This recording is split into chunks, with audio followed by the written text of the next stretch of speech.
let me know. Hey there, it's Matthew Hill and Carol Ponton from Hill and Ponton coming to you live for another Q&A on veterans questions. Carol and I are remote or not in the same room, so if we have any technical difficulties, which we tend to do, work with us, but we're hoping this setup will work. I just wanted to start out today by going back to what we talked about last time, and that was the community page on our homepage and putting up questions there. And what we wanted to do to start these sessions was to look at questions that were voted most popular and frankly, people wanted to know the answer to most of all. And so we're going to go over just a couple of those now and then jump into our normal questions. So first we have JD said, I'm 80%, 70 for PTSD, 10 for tinnitus, 10 for back, 10 for knee. I'm trying to get 100% for PTSD because I have insomnia and I can't hold down work and have nightmares. Any advice moving forward? I checked my healthy vet and it shows that I have severe depression, PTSD, and moderate anxiety with SUD and insomnia also. Is it a good idea to send that report in with TDIU paperwork along with family statements? Thanks for what you do. All right, Carol, I just threw a lot there. Yeah, absolutely. You should send it in. But I was kind of confused whether if you getting 100% for mental is really hard, although it sounds like you may be able to get that. It's so much easier to get unemployability. I'm kind of uncertain about why you aren't filing for that since you haven't been able to hold down a job. Yeah, well, it does seem like he's sending in paperwork for TDIU and family statements. My thought would be that if you are going for the TDIU, I would focus on that paperwork and the family statements because the information you're talking about in My Healthy Vet is actually already in your file. The VA should be looking at that. So that's where. Yeah, but just to be safe, you know how I am. I'd send it in. You'd send it in. Yeah. Okay. Let's see. Bill, thank you for handling my case. After 3 years of fighting myself, you've accomplished more in 4 months. Thank you. If the appeal is approved in this, at the BVA and then sent down to the RO, how long does it normally take to receive a percentage? Also, can the approved appeal be refuted or turned down at the lower level? I'll hand this over to Carol in a second, but I guess I just want to set the scene. So when the Board of Veterans Appeals takes, jurisdiction in your case, they have 3 things they could do.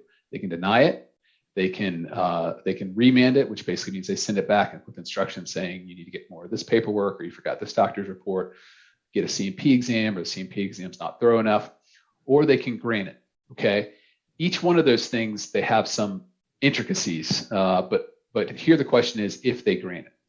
If the VA grants service connection at the board, then it's sent back to the lower regional office, and the regional office is in charge of implementing not just the grant of service connection, but deciding the effective date and the rating.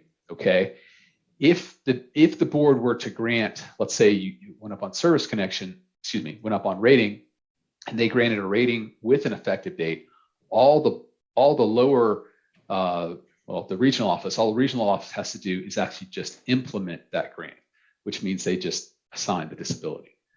All right, Carol, you want to jump in here or do you want me to?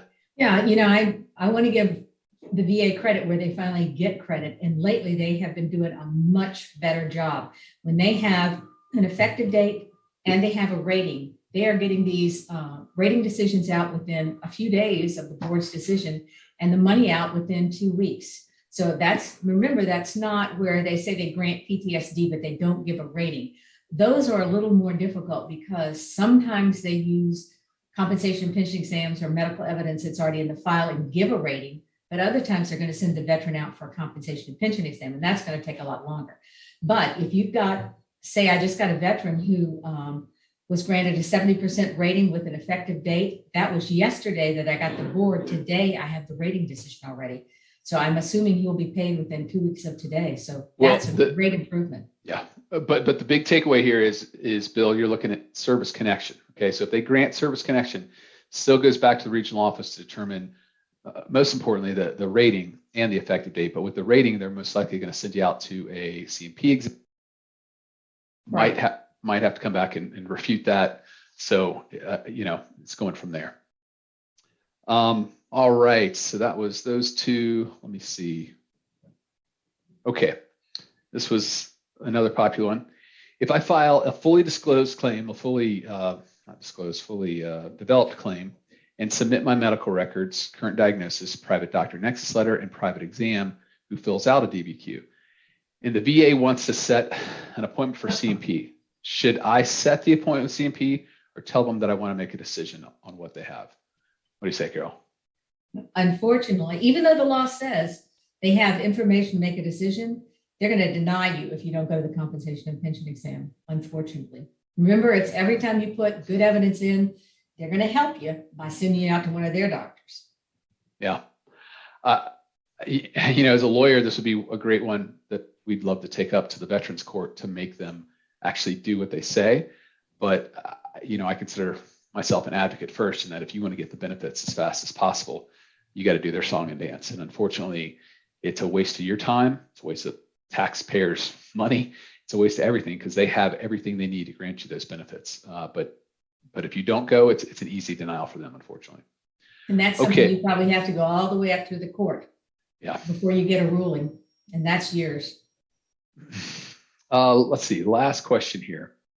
Denied service connection for headaches,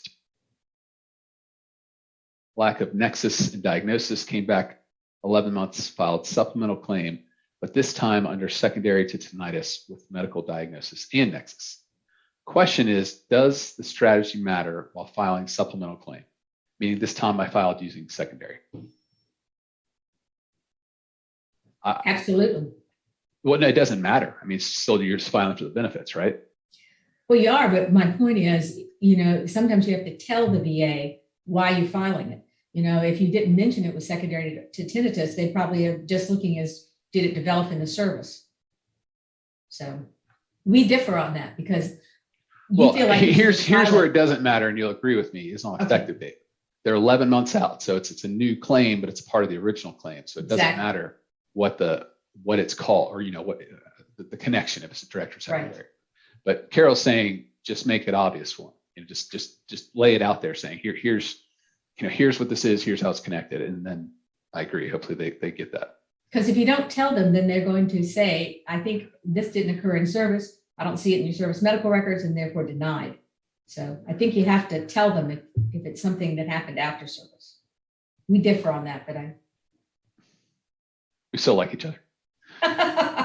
John Johnson, do you know the BVA review lines? We're jumping over now to live questions. I appreciate those who did put the interest and time in on the community page, and we will be doing that next week as well. The time, they make it up.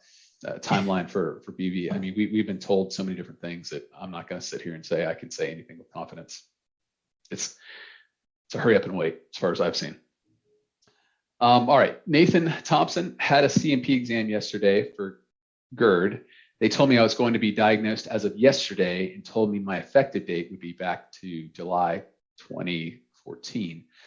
I was informed they don't make effective dates at CMP exam. So you're right. Sorry, Nathan, you're right. I think Michael pointed this out. They don't make effective dates, and they actually don't make the decision on nexus or rating. Okay, so what they do is they provide a piece of evidence to the adjudicator. The adjudicator at the end is still the final decider of both, is it service connected, what's the rating, and then 3, what is the effective date. We have folks who come to us all the time and say, hey, I went to CMP exam and they said I was really disabled, and they said I couldn't work, and they said it was related to service, and then all of a sudden they're denied. It's important to know that is a very important piece of evidence, the CMP exam, but the adjudicator can still disagree with it. Just Matt, for instance, I had that exact same thing, a very favorable exam, and then the adjudicator sent back a request that they consider the fact that this was never said, the service medical records don't show this. In other words, gave every reason why it should be denied. And of course, the examiner agreed with him. So what was initially a very favorable decision is now a denial. Yeah, until you see the grant in writing. Yeah. Unfortunately, you don't hold out any false hope. You need to see that in writing. Okay, so Mr. Zarar, Hi, just seen psych at VA for PTSD. Said scored 66. Refer me to another doctor. What next? Okay, if that means you're looking for, I don't know if that was your treating doctor or if that was a doctor doing a C&P exam. So I don't really know what to tell you what next. And the score, I'd need to know exactly what the test was. So I'm sorry, I can't help you on that one. And then Mr. Johnson had a video hearing about 2 years ago. You want to know the response line, so that's 2020.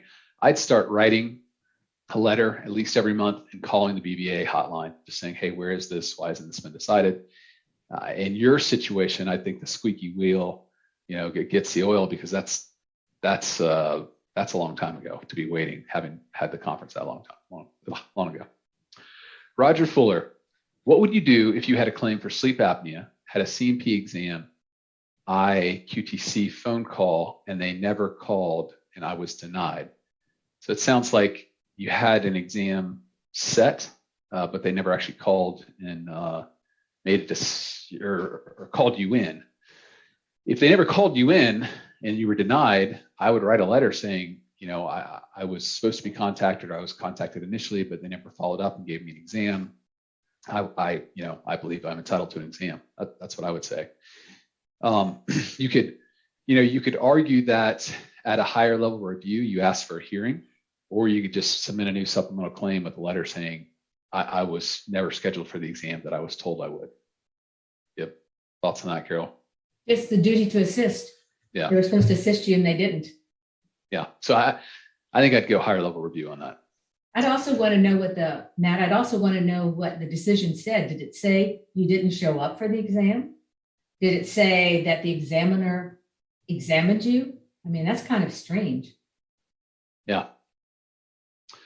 Lauren G, evidence submission docket is lasting more than 2 years. Is that the new norm, or should we expect a decision soon? I think it's going to be longer than 2 years. Last time we spoke to the VA, they were not even really looking at those cases unless there was a reason to expedite due to age or terminal illness or something. So unfortunately, that amount of time is not going to shrink; it's going to grow. So Matt, just let me say, because it's going to stay long, remember, if you have a chance, like Matt said, to expedite it, if you're over 75 or over, if your illness is terminal, even if it's not terminal, like you're on dialysis and you're very ill, or if you have a financial problem, you have your lights cut off, electricity, you have an eviction or foreclosure notice, or if you have a Purple Heart. Remember, all of those give you an advance on the docket, and you really need to use those, because I'm with Matt. 2 years, I'm worried they're going to be 4 and 5 years the way they're going. Right. Okay. Let's see. Lauren. We said that. Janice. My husband has Agent Orange, now has MDS. That is not MDS. Is that one of the latest ones? No, that's leukemia. I don't know that that's presumptive, right? No. And I've never had that service connected, but I'd have to get an opinion on that. Yeah, I think, no, I have not done it either. So you would need to get a doctor to say that the toxins in Agent Orange could have contributed to that or caused that. All right, John Price, if a service-connected disease has a list of comorbidities, would those be able to be connected secondary to conditions or vice versa? Thank you. I'm almost 100%. Yes, John. If you have, let's say you have diabetes and you now have a heart problem, that's a comorbidity, and you could get that as secondary service connection. Judy Rest, just want to say thank you. You are currently helping me with the IC. Well, you're welcome, and we hope we knock that out for you. Nathan Thompson, how long does a deferred claim take after a C&P? The rest of my claim has been completed besides the deferred claim. Unfortunately, that's anybody's guess. If you've had the C&P, I would like to think that there's not that much left but them to just decide. But then again, they can always send it back by saying, your C&P was not thorough, or, there's another issue now. But I would hope it'd be a matter of weeks, not a matter of months. But that's shooting from the hip. But Matt, if it does take long, then I would also definitely contact the VA, because sometimes those cases get lost. There's just one issue. It's been deferred. They send it out for a CMP and they never pick up on the fact that it's been done. So if it gets to be more than a month, I definitely write to them or call them. Okay. Okay. Maurice Howard had a remand from the USA Court of Veterans Appeals back to the BVA. What are the chances the BVA will give me a favorable decision based on the remand? Ooh. Without putting any more evidence in, I don't know that you have that great a chance. Typically what they end up doing is just sending that claim back to the regional office to develop more evidence, to get another CP exam, to get more appeals or whatever. I don't know that not many people win just because of a remand. That's what we've seen.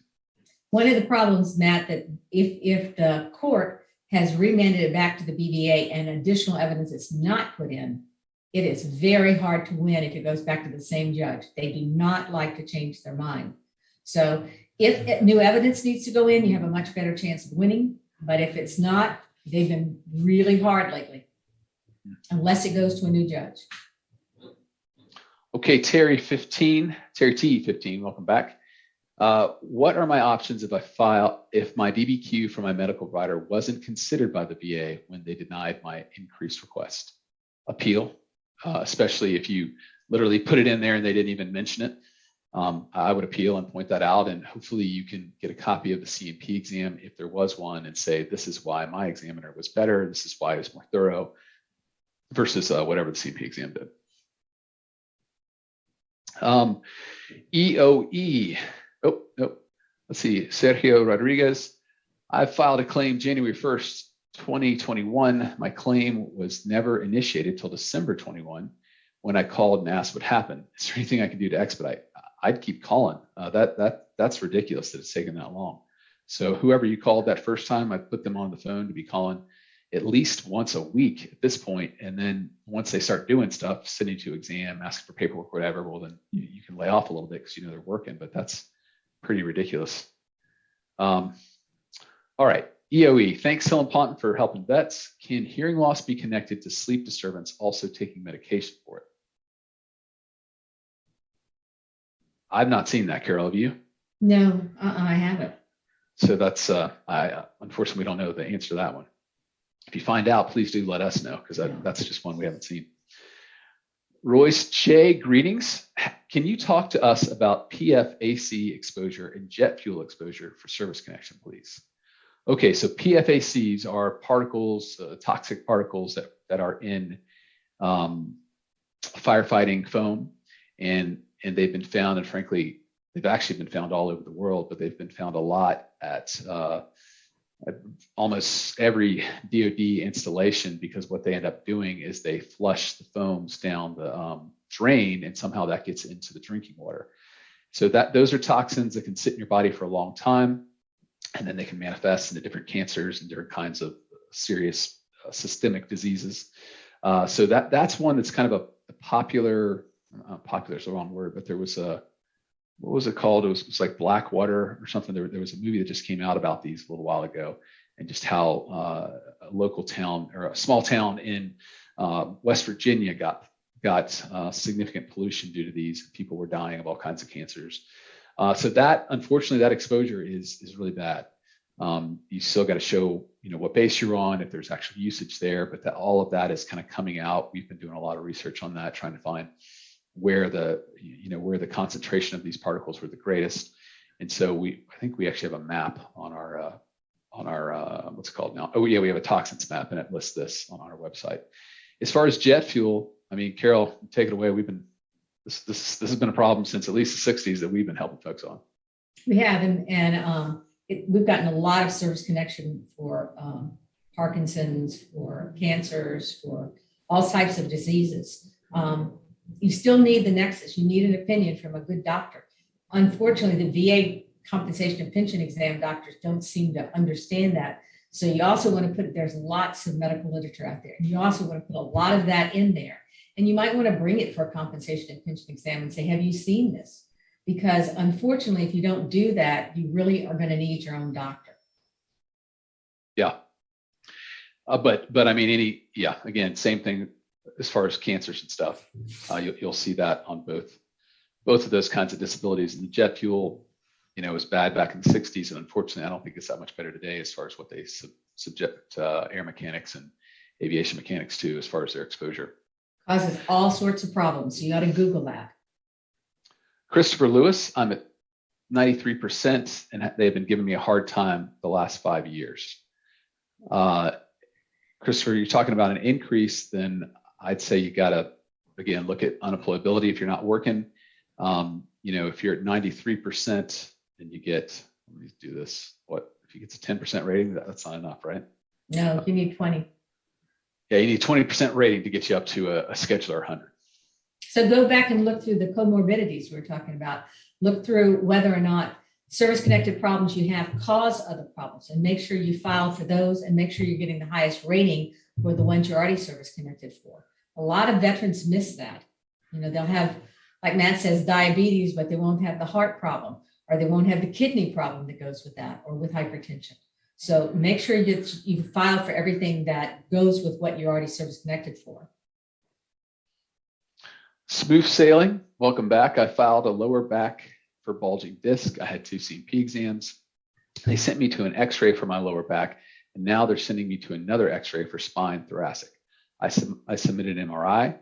Why are they sending me for another x-ray for an x-ray I didn't claim? It sounds like there's a bit of a runaround here. If you already had 2 CMP exams, maybe, I don't know, maybe one of the CMP exam doctor says I cannot opine on this without an x-ray. Your thoracic spine is higher than your lower back, your lumbar spine. So maybe they're just saying, they didn't get x-rays for both. I don't know. That's kind of guessing, unfortunately. Brian Quinn, does my diagnosis create a nexus if it is presumptive condition? I don't see my current doctor saying, yeah, it's service connected. Iraq infantry combat vet, 2003, anxiety, GERD, plantar fasciitis. Okay. I don't see my current doctor saying, yeah, this is service connected. Must be a VA doctor. Well, I'm serious. They are very hesitant to. Your diagnosis can create a presumptive nexus.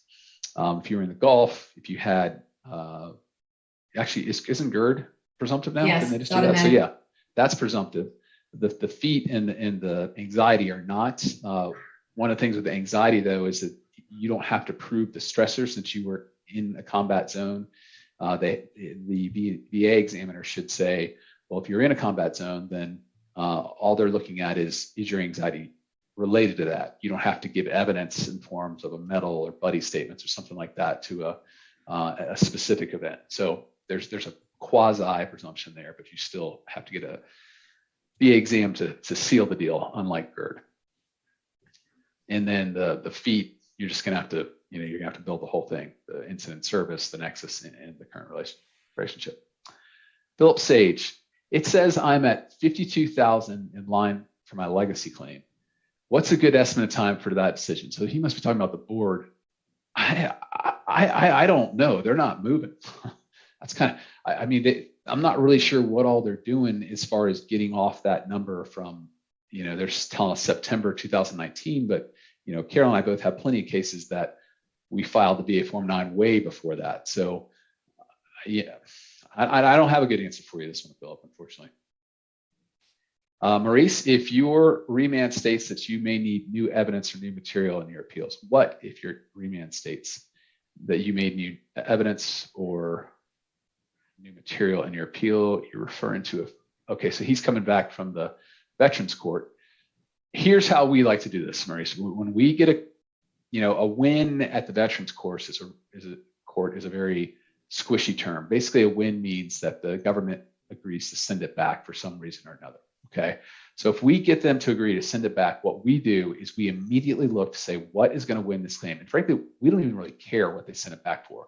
What we want to know is what's going to win this claim. So if they're sending it back for records from a doctor that he treated with 10 years ago, but the real deal is PTSD service connection, we're going to go out and get an exam and say, hey, here's everything you need to grant this.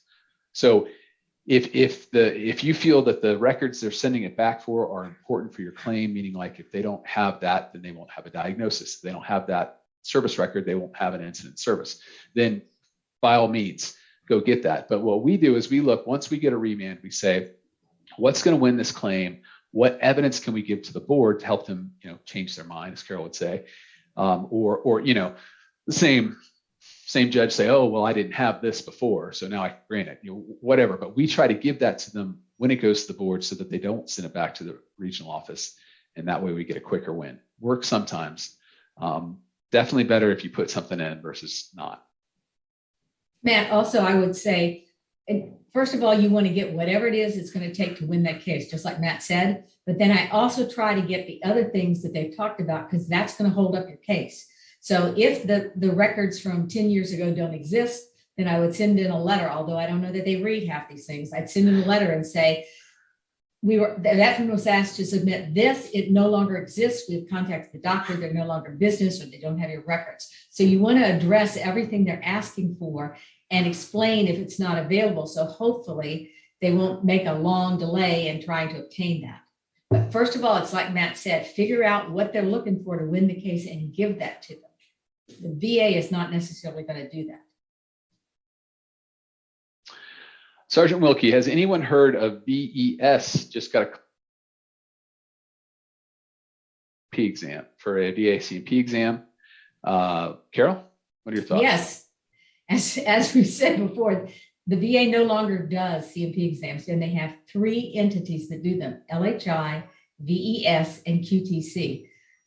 We've had our veterans have had a lot of trouble with LHI, but I'm not having problems with VES or QTC. So I'm glad you got that one. That doesn't mean you win, but I'm not having the delays, the cancellations at the last minute, the repetition that we've had so much with the LHI organization. Yeah, and the way Carol and I look at this, it's, whether you win or lose, we want it to be as efficient as possible, because if you lose, okay, we're going to go to the next appeal. But we don't want to sit there and have, I think it was Louis C. had something like 6 C&P exams for the same thing. That's absurd.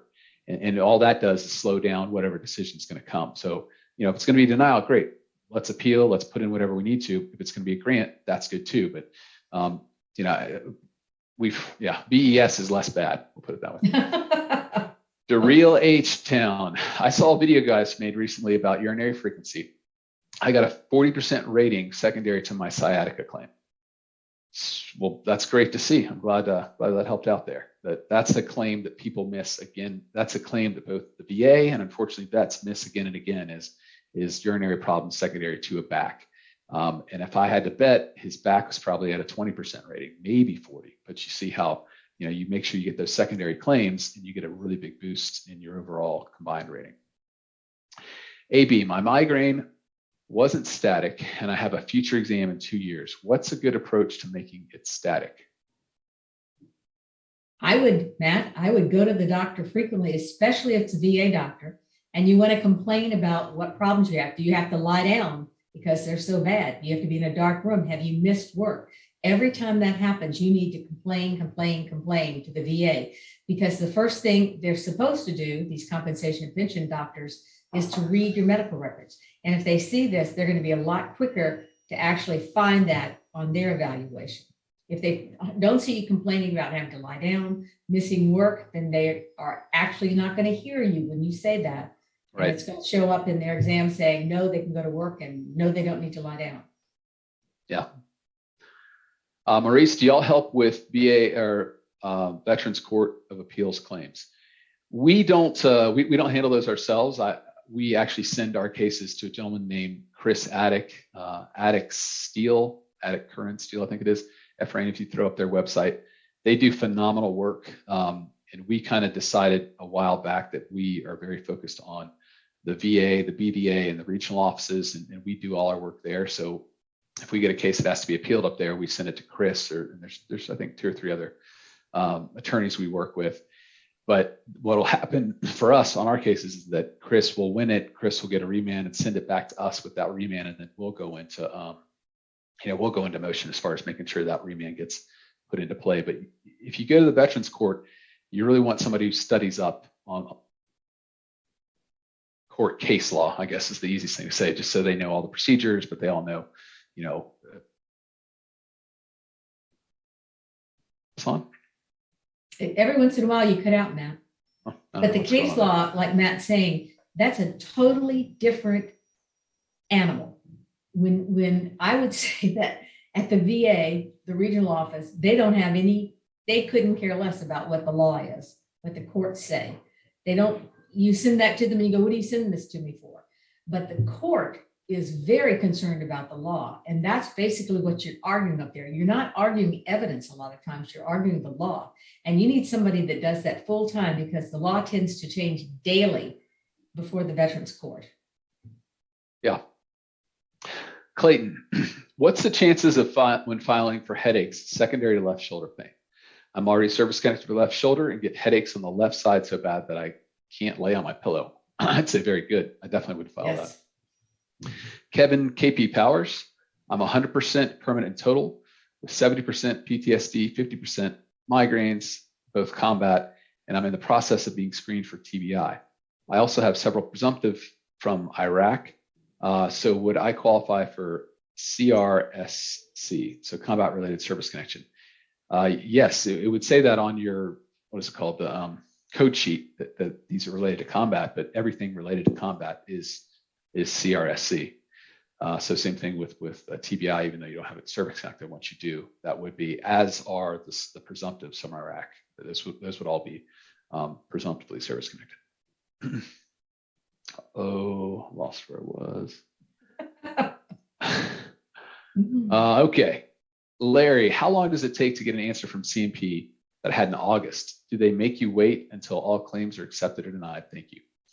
Typically, they want to issue a decision on all the claims you have together. Every once in a while, they'll have a claim or two that is, how would you say it? Not a claim or two where they want to develop further, and they'll say, we're still developing this. If you have 5 claims, 2 of them will say, hey, we're still developing this, but here's the answer on the other 3. Usually, from what I see, it's all together. But that's a long time. August, I would be, whatever number you have or email you have, I'd be contacting them saying, hey, what's going on here? Yeah, definitely call. Something's wrong, I think. Yeah. James, does an intent to file drop after 1 year if you don't file a formal claim with that year? Yeah. Bill Gluckman, I am service connected for ED with no SMC award. I asked the VSO if I was eligible for SMCK, and he said I had to apply for an increase. I don't have any deformity, just loss of use. How do I proceed? So I would check. ED is a 0% rating, so you would not be getting any compensation for that. If you are getting compensation that's something like $120, $140 a month, that actually is SMCK. They never really put that on there, though. They never really put that on the decision so that you know what exactly you're being compensated for. So if you have compensation for other issues, let's say that go add up to 70%, and your 70% doesn't change, but you get another $100 or so a month. That's what you're getting. So I don't, that's supposed to be automatic. And I guess the way you would find out if it is or isn't is looking at your code sheet again, just seeing if you're service connected for ED, and then towards the end, if you have special month of comp. I know a lot of veterans think they're not getting anything because they see the 0%. Yeah. That's not what you get paid for. You get paid for the SMCK, but that should be somewhere on your paperwork. Maybe you would ask them to send you the rating sheet. We download the rating decision and the rating sheet, and the rating sheet always shows whether you're getting an SMC. So maybe you want to write the VA and ask for a copy of the latest rating sheet. Okay, Zara, we had spoken about you having the PTSD treating or getting a PTSD test, and the doctor was going to send you somewhere else. So this was a treating doctor that said you this, and they're sending you somewhere else. That's for health. That's for treatment purposes. It's not for any compensation purposes. So if you feel that it's related, the PTSD to service, then you need to go ahead and put a claim in, and that'll be a different process altogether. Glenn, can Crohn's disease be linked to PTSD? I've never heard of that. How about you, Matt? Yeah, I have not heard of that either. I think those are pretty distinct disease processes. So I don't think it can, but again, we're always open to finding new avenues to get service connection. So hopefully you can find something to that extent. EOE, diagnosed with hearing loss, rating 0%. Can I connect sleep disturbances secondary to it? If the hearing loss is keeping you up, then yes, you can. That with tinnitus, I hear that happen a lot. Yes. So you definitely can do that. Shericane, I heard plantar fasciitis is reduced from 50 to 30. When they do this, will they have to repay? If they reduce you, and it turns out that that's an invalid reduction, then they would have to pay you, yes, all the way back to when they reduce you, if you fight it and if you appeal it. John Gonzalez, I have a colonoscopy coming up. If they find IBS or GERD, can I file a claim for medication? The VA is prescribing me for my service-connected disability. All right, so I'm not, John, we don't quite have all the facts here, but here's what I'd say. If those issues are service-connected, you should be getting the medication, the procedure, everything for free already. If you're looking for a diagnosis and you get those diagnosed and you served in the Gulf, those are now presumptive. So you should be getting compensation for that. And again, the medication is something they should be giving you, not charging for either. Well, Matt, and also maybe he's asking if the medication he took for something service-connected could have caused that, because that happens a lot as well. PTSD, sleep problems, a lot of those medications cause other problems. So I'm not sure I'm not sure what he's saying, but that's definitely a possibility as well. Okay. All right. So Comwell, welcome back. We got you on Wednesday. Yeah, we keep you guys on your feet. I'm glad that you have, what do they do? They like and they subscribe. Late birthday present question. Is being compensated for dementia grounds for the VA to claim that I'm incompetent? I'll let you go on this first, Carol. Okay, yeah, I think they can try to do that. But remember, dementia is, dementia is a very strange thing. I mean, a lot of times people with dementia seem perfectly and may be perfectly rational in some areas, but not in others. So they would have to show that you're not able to, you don't know what your income is, and you don't know, and you're not handling your bills. So if they show that you're not competent to do that, yes, but otherwise the dementia can be causing a lot of problems. But as long as you're able to handle that, they can't find you incompetent. So often I would, if they try to do that, I'd point out, I have a great credit rating, my bills are all paid on time, and get a statement from your doctor that they think that you're competent. Okay. Yeah, it could be a basis, but it's not complete. Competency is solely about finances. So exactly what Carol said. All right, can sleep apnea be secondary to flat feet, knees, back, or tinnitus? You got to show that one of those is causing a disturbance of your sleep. So if you can show that, then yes, back and tinnitus, I think would probably be your best shots there. All right, Gary Rodriguez, I'm 100% for Parkinson's and diabetes, service connected from Camp Lejeune water contamination. I have aid and attendance, but I've worsened and I'm housebound. How do we get a higher SMC? Okay, so just kind of review the SMC. Housebound is actually the first one you get, and then it's aid and attendance. So it's aid and attendance, and then from there you can go up. You got to show some significant problems with your extremities, like loss of use of your hands, loss of use of your feet, or your legs from the knee up or the knee down. Those are the kind of things you got to show. Parkinson's unfortunately can cause all of those things, and if you have bad diabetic neuropathy, that could potentially do it too. But you want to be looking towards what I look at the hands first. Can you tie a shoelace like you used to? Can you use a fork like you've always used? Can you button up shirts? So those are the kind of things I would want to know. And then with your legs, can you balance on a leg, and can you propulse? Meaning, can you push yourself forward? So that's the things I'd be looking for, and that's what gets you above aid and attendance.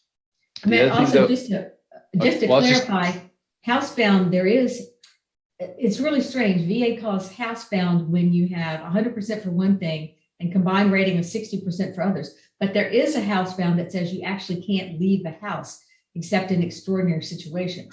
And that is an SMC you can get. But basically what Matt said is what you want to do. You want to get the higher, it's called R2. And that's when you show you've lost the use or what the hands are to be used for or what the feet are to be used for. Those are things you want to concentrate on. Or another way we've learned to get a higher rating is you can have aid and attendance for two different things, one for the physical problems and one for the mental problems. So you may want to have those separated. That will give you higher rating under SMC. Yeah, SMC is intricate. There's a lot going on there. The VA messes this up all the time, and it can be hard to get above that aid and attendance.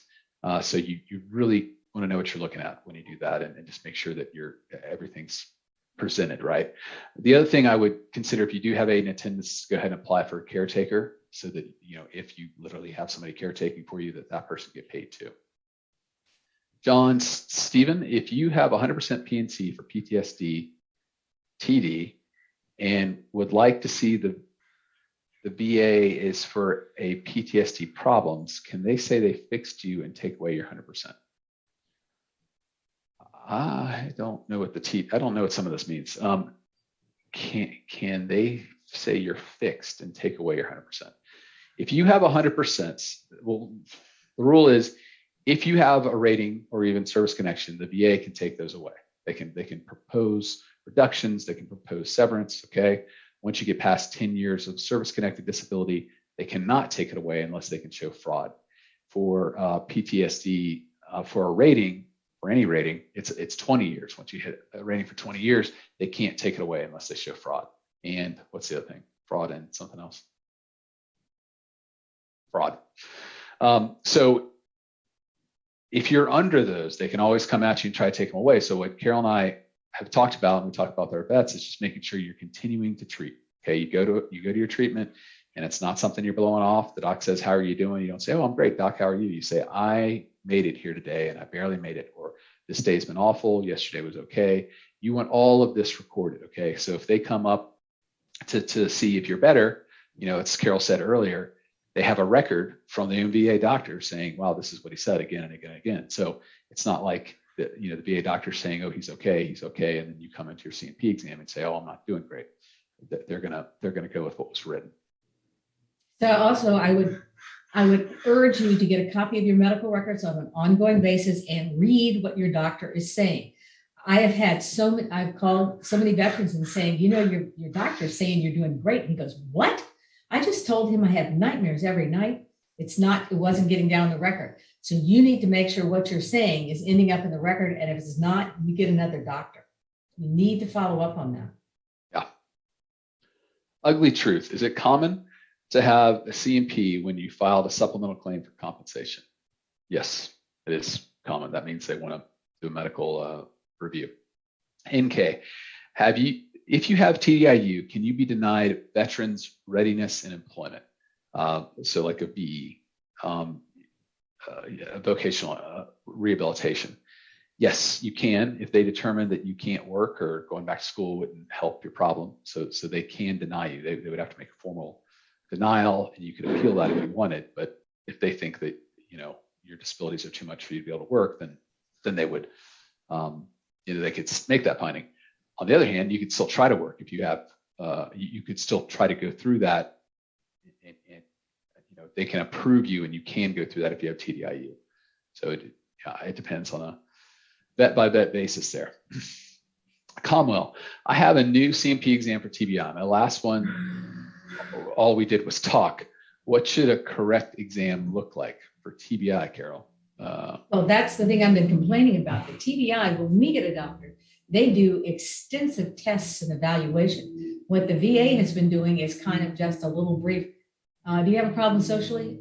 Do you have a problem with your memory? And it's worthless. So you really do want to get a TBI evaluation that is a true evaluation, not just kind of a scanning is what they've been doing lately. So they would test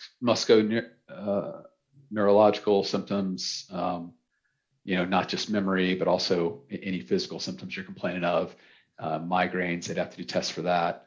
So it would be more than just, some kind of psych review.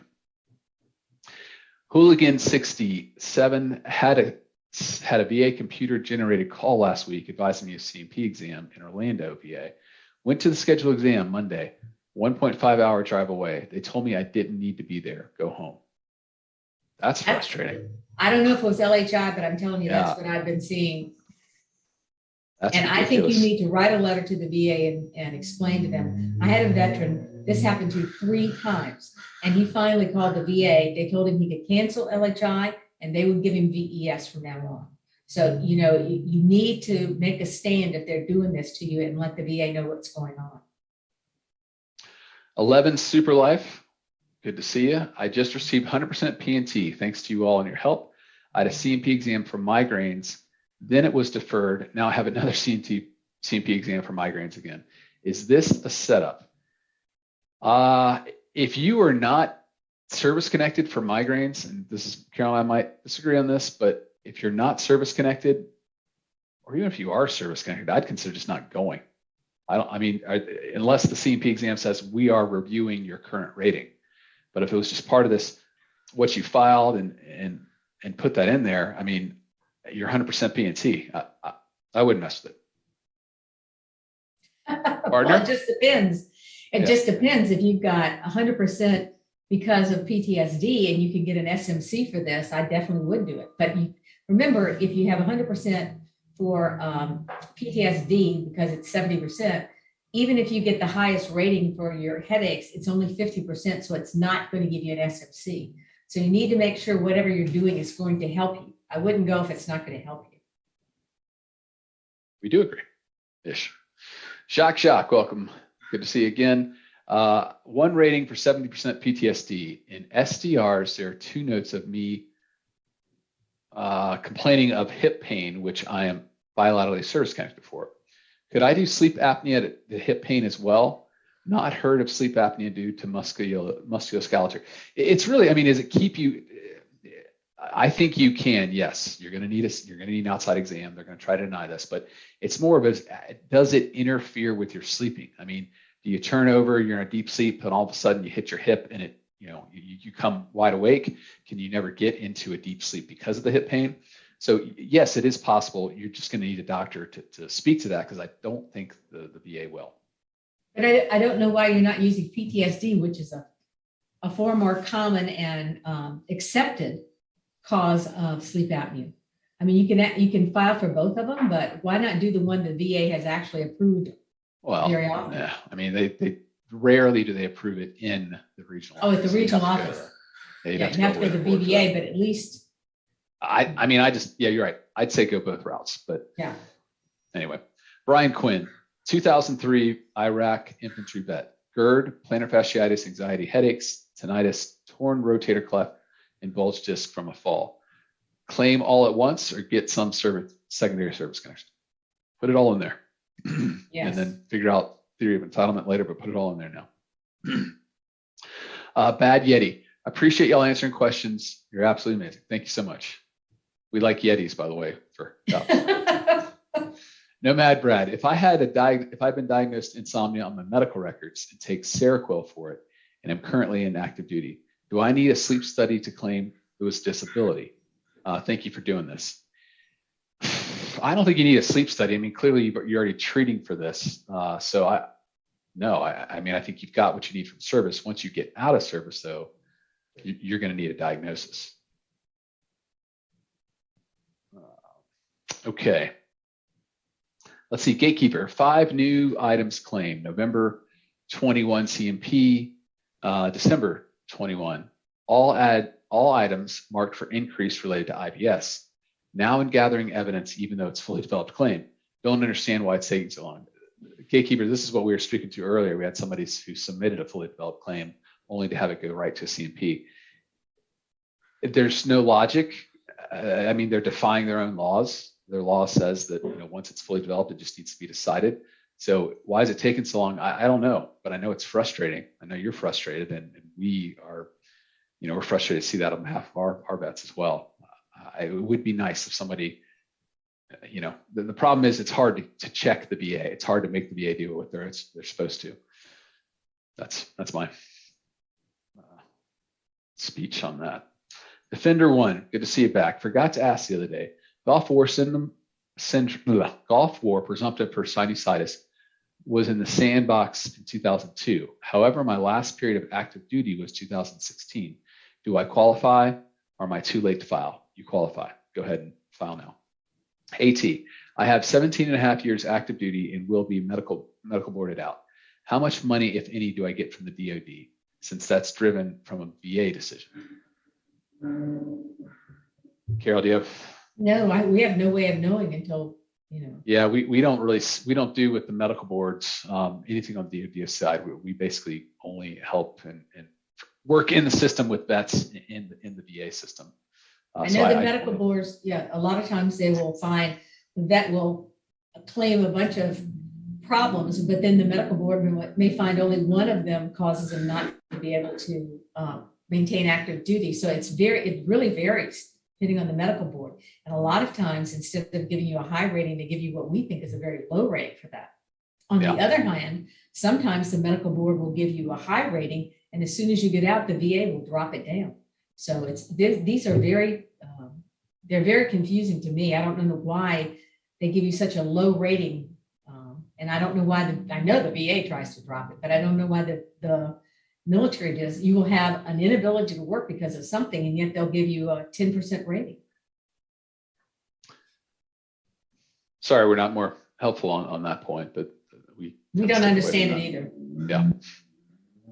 Okay, Mark, I was granted service connection 70%, but IU was inferred. I filled out the form they wanted, and now they have SSI records and they reviewed them. Does it take as long as the first time? I can't tell you how long it's going to take. They're going through the motions though, which are good. So, and they haven't denied you yet, but yeah, I mean, what you want to make sure is not only give you IU, but they give it back to the date you filed the claim, the underlying claim for the 70%. Philip Sage, I'm at the board. Docket date was 2/9/19. Philip, I'm not quite sure what your question was. Yeah. You're talking about how you're 52,000th in line. Again, I still don't know. It's taken forever from what we're seeing as far as how long the board's taken to turn around these cases. Virginia, I have a buddy who's 60% and homeless in Knoxville. How can he get help? I'd go to a local veteran service organization there that hopefully they're plugged in both to getting him access to the VA system to get a higher rating, hopefully, but then also just local resources. Is there a veterans homeless shelter? Is there a food kitchen so you can go to daily? Is there some places actually have where they'll support a veteran in an apartment and go from there. But that's what I would do, and then hopefully they apply to get him a higher rating if he's homeless. I imagine that he should be way higher than 60%.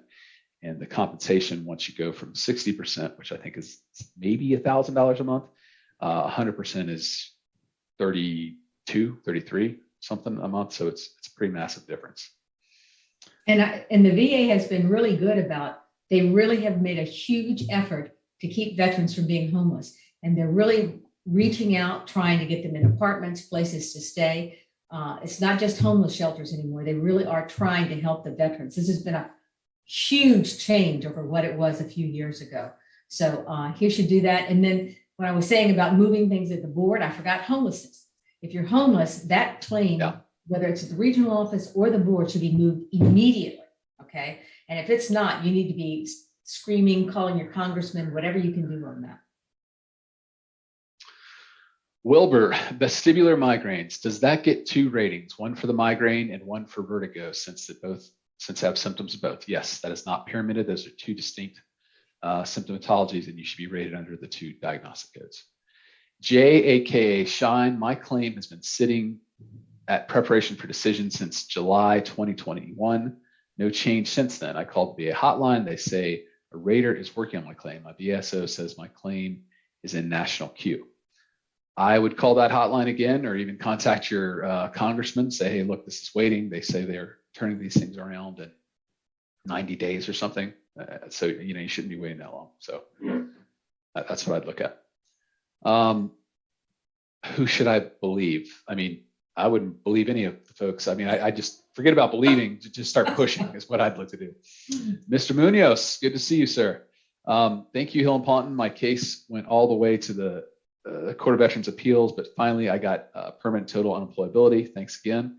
We enjoyed working with you, sir. Thank you for being our client. That was a long case, but you got those benefits you deserved.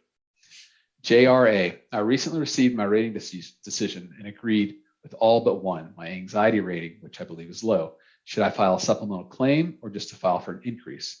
What are the pros and cons? Supplemental claim is a claim for increase, but it's an appeal. It keeps your prior claim alive as far as getting not only the right rating, but getting the effective date right. And with a supplemental claim, you can add more evidence in there. That's what I would say. Female leaders. I had gangrene on my fingers 2 years ago from Reynolds.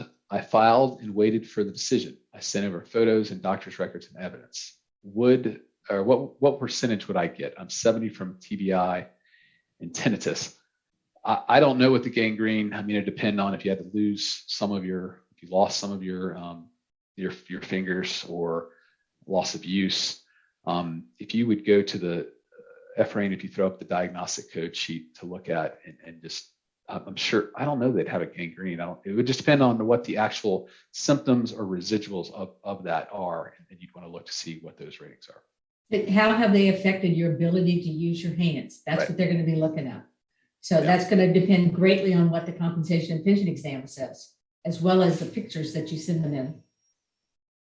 Okay, let's see. We got Glenn. If you're within 1 year from active duty, does it make sense to file things as secondary, or is it better to file them as primary? What do you think, Carol? Well, if it's happening while you're in the service, that's great, but file them all right now so that you're showing it's going on right now, and keep a copy of your medical records too.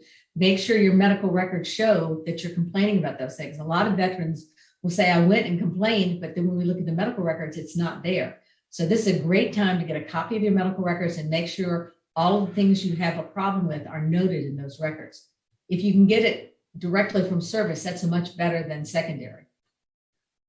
Yeah, but and my thought is, just appeal and get it going, or just apply and get all those going. Okay, James, after reaching 100% permanent total, should you stop filing claims, Carol? We disagree on that. It depends on what I think. The VA has enormous benefits for veterans, and sometimes leaving 100%, doing 100% is leaving a lot of money on the table. Some veterans get $9,500 a month. It has gone up. And if you're entitled to that, and people who are entitled are usually people who have multiple problems like PTSD, Parkinson's, or they have a mental problem, plus they have diabetes and peripheral neuropathy. So if you need aid and attendance, if you've lost the use of your feet or your hands, then you definitely need to be looking at the SMC chart and going up higher.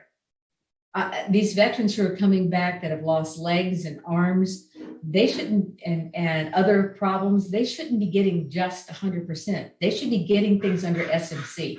And that saddens me because a lot of times these people will get somebody to file a claim for them. They get 100% and they don't realize they're entitled to so much more. They need to be asking and demanding that.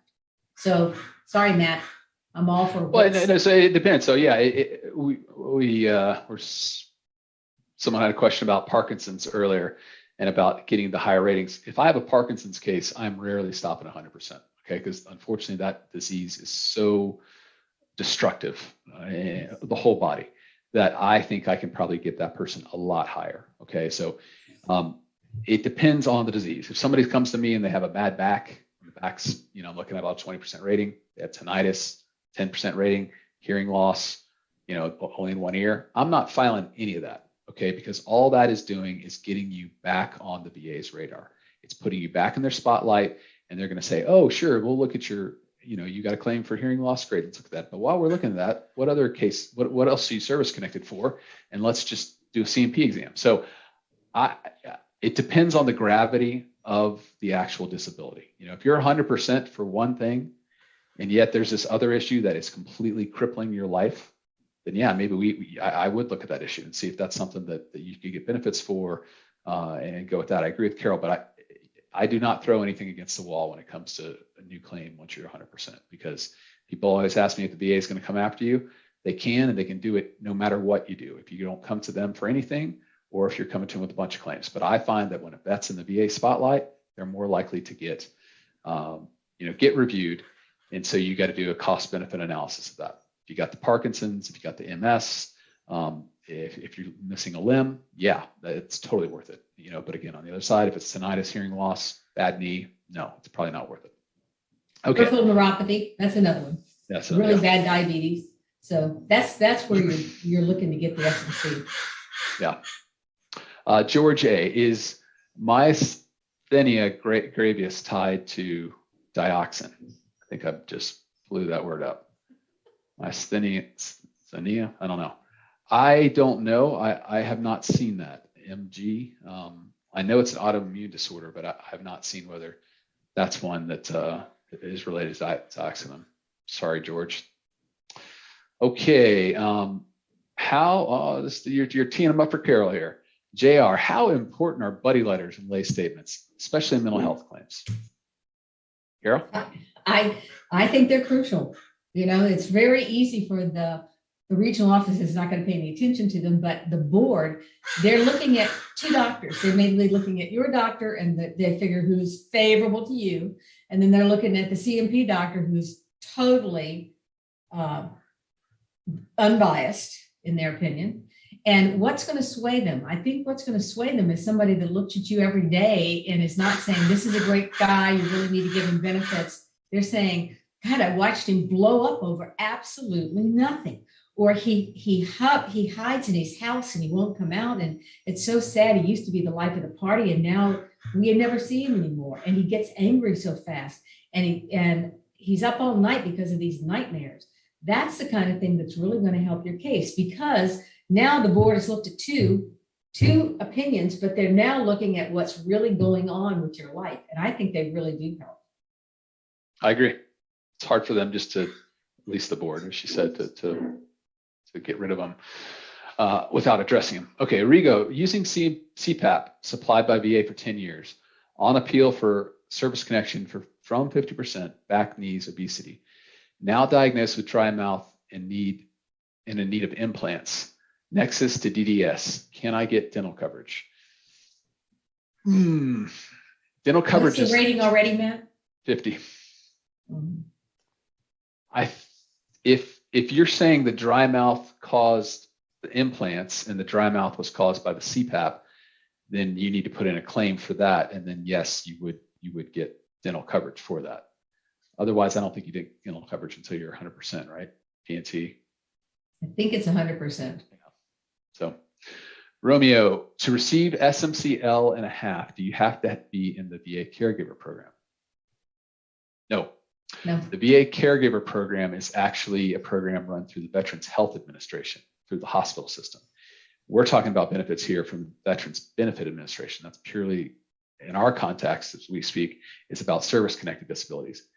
Thankfully, this is an area where if you're getting SMCL or you're getting aid and attendance, you can get a complimentary compensation through the caregivers program, where they actually will pay somebody to come and to help you on a daily basis, weekly basis. So that's something we've been really pushing hard on, because the VA healthcare system has not been following their rules.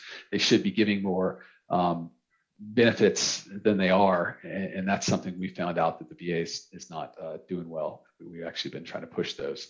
But you do not need the SMCL to be in the caregiver program. M&M Motives, good to see you. Why is ED taking so lightly? Why is ED taken so lightly at the VA? Well, the VA rating code is based on the premise of how much does this disability take away from you being able to work. So the whole code going from 0 to 100%, it's all about how, what does this disability do to either prevent you from working or reduce your ability to work. So with ED, it's not really affecting your ability to work directly, but they do recognize that it's a loss of use of an organ, which is kind of a separate SMC thing. And so they do compensate that for under SMC-K we've talked about here. But the only rating they have, I think, is a 0% rating for that. Keith Barker, how do I get an increase for GERD? Keith, without more info on that, I can't really tell you. I mean, again, I'd look at the diagnostic codes that I think Efrain put up. I'd look and see what your current rating is and what the next rating, what those symptoms are. If you have those symptoms, write out a statement, hopefully get some buddy statements, and then even a doctor to say, yes, these are the issues he's having. But remember, all of the ratings don't go to 100%. A lot of ratings, like the headache we talked about, the max rating you can get for a headache is 50%. So with GERD, you're going to have to look at that as well. Any of these you're trying to get higher, make sure there is a higher rating. Okay. I got Oklahoma Wrestling. Good to see you. So I asked records for my behavioral health records, and when I looked at everything, there was nothing in it from my actual psychologist. Visits for PTSD. Oh, my visits diagnosing PTSD. What should I do? Still active duty.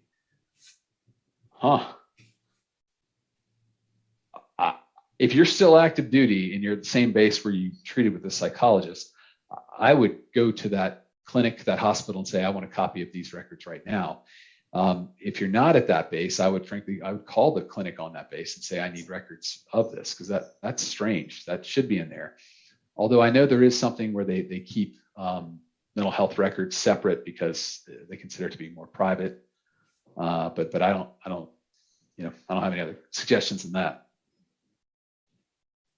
JRA, just one more question. I understand all disabilities must be static for permanent total. Does that go for 10% ratings as well, or just for higher rated disabilities?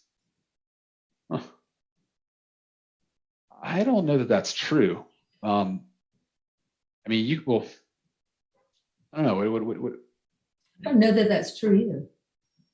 I don't think they have to be static, because they can just say it's permanent total and that they don't think it's going to get better, but they don't have to address each one by one once they get to that point. Right. Larry, does TDIU take as long as other claims? I'm already waiting for AO claims and PTSD upgrade, and will have a problem. Will I have a problem at 75 years old? Thanks again. In theory, it's just another claim, and no, it shouldn't take longer than any other claim. Does it drag out sometimes? Yeah, I definitely think that would. And if you haven't applied already, then please go ahead and apply, just to get all those claims in there together. And hopefully, when they grant the right ratings for the other issues, then they just go ahead and give you that service connection. But remember, for unemployability, they don't consider your age as whether or not that helps you or doesn't help you to work. Okay, we pushed an hour. Let's see, got a couple more. I'm hopefully going to find some folks that I haven't called on before. Mick R. With Gulf War illness being responsible for lowered immune response, would cancer or HPV be something that could be looked into? I mean, I think with Gulf War, there's a lot to be looked into. They just don't know what all that does. And so, yeah, I wouldn't, just because they don't say it's presumptive, I wouldn't shy away from it, but you're going to need a doctor to help you there. J Rios 631, is it easier to get VA disability now than it used to be? I'm not that old. I mean, maybe in the 1940s it was easier, 1980s, 1960s, but I think they fight people too many times. That's just me. I would say no. I'd say you still have to stand up and fight yourself. Female leaders, hey, in K, I'm in the process of waiting for law school decisions. Okay, I should talk to somebody else. M&M Motives, 167 watching and only 42 likes. Come on, people, press the like button. Thank you, M&M. That's great. Darnster, how do you use presumptive condition, Gulf War syndrome, when you may not have gone to the doctor about the issue and just suffered in silence? The beauty of a presumptive condition is it doesn't matter whether you went or didn't go in service. Okay. A lot of other folks can get their claims kind of stymied by that. They can lose because they didn't have good records in service. But your record, what you got to show is you served in the Gulf somewhere between 1991, I think it's August 91 till now. Okay. You show that you have one of those presumptive diseases, or you have a disease that no one can explain. They can't say what this is, or they say, okay, maybe it's this diagnosis, but we don't know how you have it. You win. Okay. That's the beauty of presumptive. All right. So we are almost out of time here. I will say just once again, the plug on the community page on our home screen, if you go over to community, what we've been doing is going through and questions that come up that people like, and we can see what is of interest to the general community. I am going on, and Carol and I are answering those questions to start off with, just so that everybody can get their questions. We don't always get to the end here, but for questions that people are interested in and take the time to write out, we're actually just addressing those to kind of start things off. So if we don't answer you here, I'd really encourage you to go and look on there and throw your question up there. Okay. We love Combat Craig too. It always makes us excited when he's on. He doesn't come on all the time, just to make sure we're excited when he does come on. All right, Miss Linda, at 90% trying to get 100, checked my medical records and didn't file for GERD, anxiety, depression, PTSD, or MST. The evidence is in my medical service record. Is this enough evidence to file? So I would file for all those, first of all. The depression and anxiety or PTSD, you're only going to get one of those, MST. Okay, so it's really just GERD and a mental health condition. If you're at 90%, hopefully, 90% equals an 85% rating all the way up to a 94% rating. So I don't know where you are in that scale. But if you are at 90 on the dot and you get a 50% rating for the mental health, then boom, you're already at 100. And hopefully with that and GERD, you'd be able to get it up to 100. So that's great. Do file. I believe in Jesus Christ. Had a TBI, CMP exam only, asked about memory, asked if I had anything to tell him. This was LHI, Carol's favorite.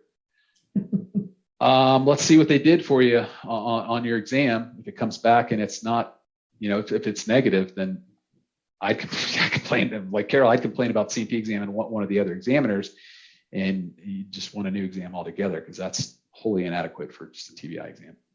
Okay. Let's see. We got one more coming here. Jerome Davis, how do I get in touch with you if I have things to discuss about my situations as a Gulf War vet? I could use some help and advice. I think you can contact us on our homepage, and there's a questionnaire to fill out, and we're happy to review what we can. And if we can help you, we'd love to do that. Otherwise, as I've said before, we've got quite a few other attorneys we refer cases to, because we're a little bit over capacity right now. So let me ask another one about a claim. Let's see, was denied for, this is just be heard SBC, was denied increase in TDIU even though 2 positive CMP exams, all in my favor. Is it better to do higher level review conference myself or let VSO do it? I think that you know your case better than the VSO. And I think the only problem is when veterans start to argue their case, sometimes they just go all over the place and they can't seem to focus. So you need to write down what your argument's going to be and not stray from that. You need to be to the point. If you start going all over the place, they're going to cut you off mentally. So you need to say, this is what the compensation and pension exam said. This is what I have. This is why I should be rated. Make it short and succinct. Okay. Yeah, the benefit of having an advocate is having someone who's dispassionate, and that they're not going to come across emotional. They're going to come across on the facts. Okay. Benefit of you doing it is it's your case. It's near and dear to your heart. No VSO, frankly, probably no attorney is going to be as strong, not of an advocate, but as it doesn't mean as much to them as it does to you.